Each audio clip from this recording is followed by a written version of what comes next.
Assalamualaikum warahmatullahi wabarakatuh. Nama saya Muhammad Rizky Zaidan dan saya akan menceritakan sedikit kisah tentang diplomat legendaris Indonesia bernama Lambertus Nicodemus Palar, yang dia sendiri sudah memerdekakan Indonesia di kancah internasional PBB. Lambertus Nicodemus Palar sendiri lebih sering dipanggil dengan sebutan Babe Palar, dan dia lahir pada tanggal 5 Juni tahun 1900 di Tomohon, daerah sekitaran Sulawesi Utara. Babe Palar sendiri pernah menjabat sebagai seorang diplomat dan politisi Indonesia, sekaligus pernah menjabat sebagai duta besar Indonesia di kancah internasional, yaitu PBB.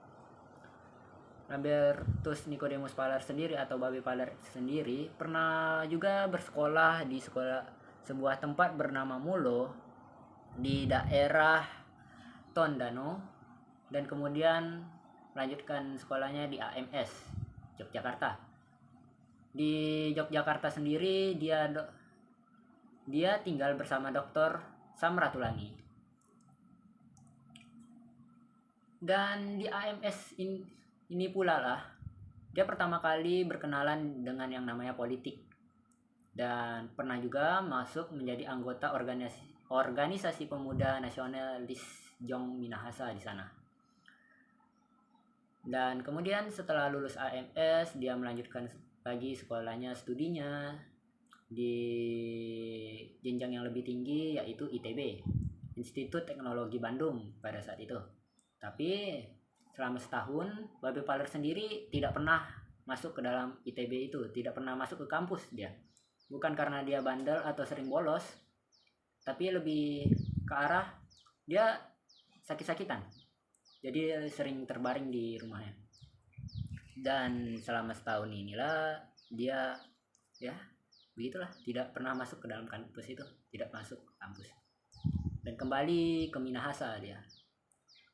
Setelah sembuh, dia bekerja sebentar di KPM dan kembali lagi bersekolah di tahun 1924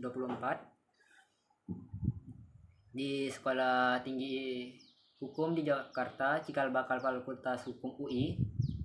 Dan di sanalah dia bergabung dengan paham sosialis demokrat melalui seorang anggota Volkrat, yaitu J.E. Stockfish, ketua Indis Social Democratic Party ISDP.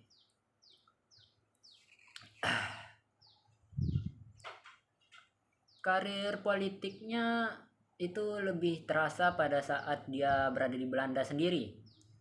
Pada tahun 1930, Babe Palar pernah menjadi anggota sebuah partai di Belanda bernama SDAP dan pernah juga melaksanakan kongres di sana untuk pengambilan suara tentang masalah hak kemerdekaan nasional untuk Hindia Belanda tanpa syarat. Dan kemudian dia juga pernah menjadi lebih tepatnya mengirim artikel-artikel tentang sosial demokrasi dari Belanda ke pers di Hindia Belanda.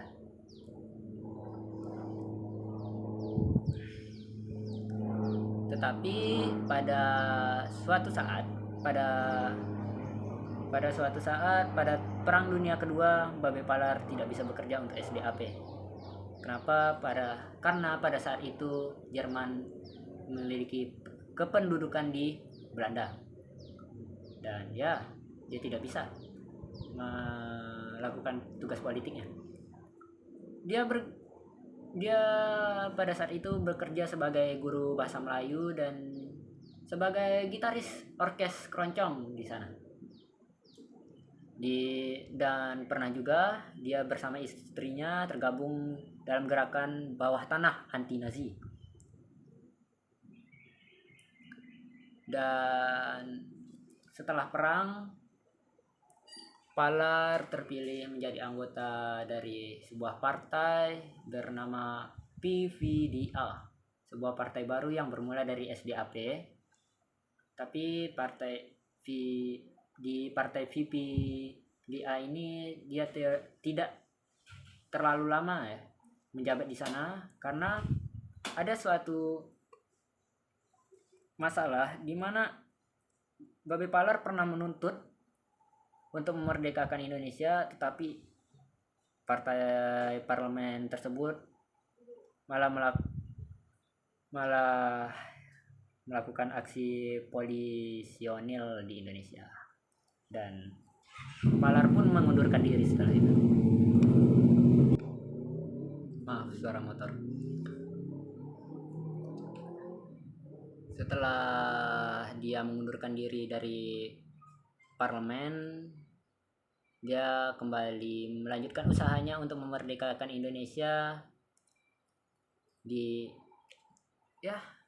begitulah di PBB pada tahun 1947. Posisi ini dijabatnya sampai tahun 1953. Pada masa jabatannya itu peristiwa-peristiwa penting seperti konflik antara Belanda dan Indonesia, pengakuan kemerdekaan Indonesia, dan masuknya Indonesia menjadi anggota PBB itu semua sudah dilewati oleh beliau. Beliau juga pernah mendapatkan gelar peninjau di PBB karena Indonesia belum menjadi anggota pada saat itu setelah agresi militer ya.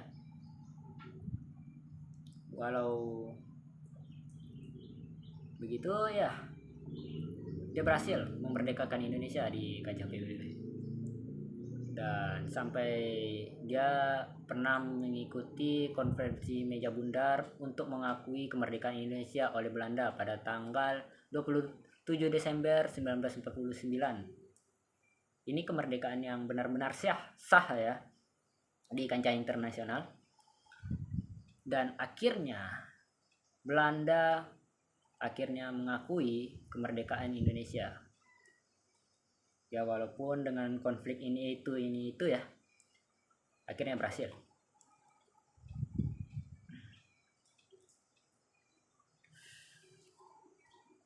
Dan sebagai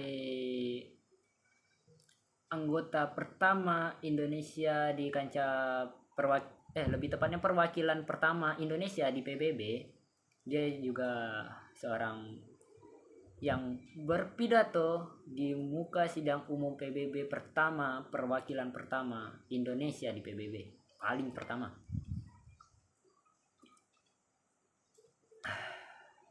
Singkat cerita, keberhasilan Babe Palar diakui oleh, ya begitulah, cukup diakui sampai suatu masa akhirnya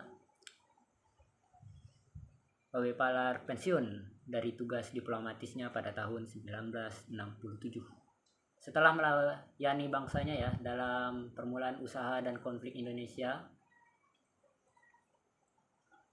dia telah berjuang untuk kemerdekaan Indonesia dalam arena diplomatisnya sendiri. Lumayan.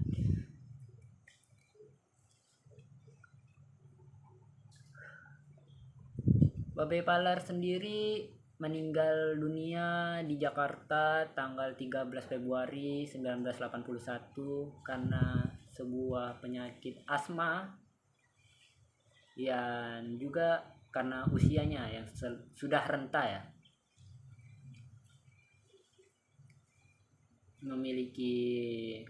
Dia meninggalkan istrinya Johanan Petronella Joke dan anak-anaknya Mary Elizabeth Sik, Messi Mato Wadojo, dan Bintuar Palar. Walaupun begitu, jasanya dalam memerdekakan Indonesia di kancah internasional tidak pernah akan bisa dilupakan. Sebenarnya Babe Palar sendiri dinobatkan sebagai pahlawan Indonesia itu pada saat Presidenan SBY Susilo Bambang Yudhoyono. pada sekitaran tahun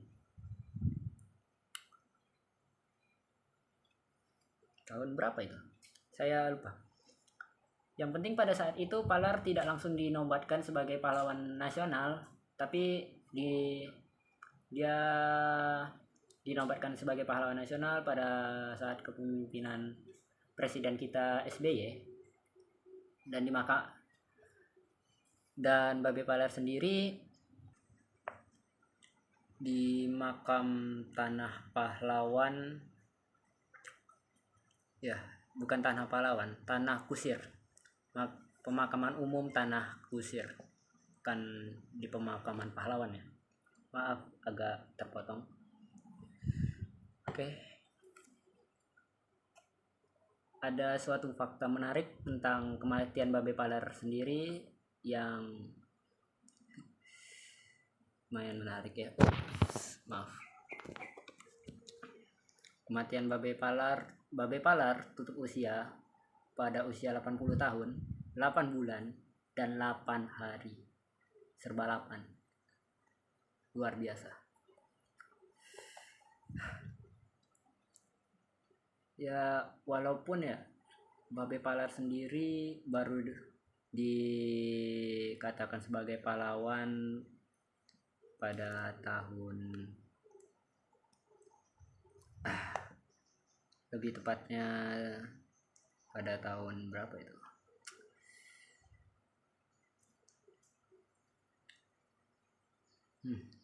saya lupa pada tahun berapa, tapi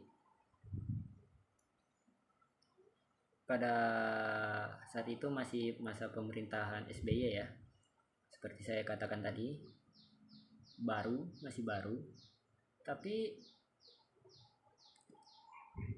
cerita kisah hidupnya lumayan menarik untuk dibaca ya. Kalau kalian ingin membaca sendiri cerita kisah hidup dari diplomat legendaris ini, kalian bisa membacanya dari buku yang berjudul Diplomat Legendaris Indonesia From Tomohon to New York, karya Judy J. Turambi SH. Ceritanya lumayan menarik ya. Oke, sekian yang dapat saya ceritakan dari Diplomat Legendaris Indonesia ini. Maaf jika banyak bahasa yang tidak enak didengar, karena ya begitulah. Saya undur diri, Muhammad Rizky Zaidan undur diri. Wassalamualaikum warahmatullahi wabarakatuh.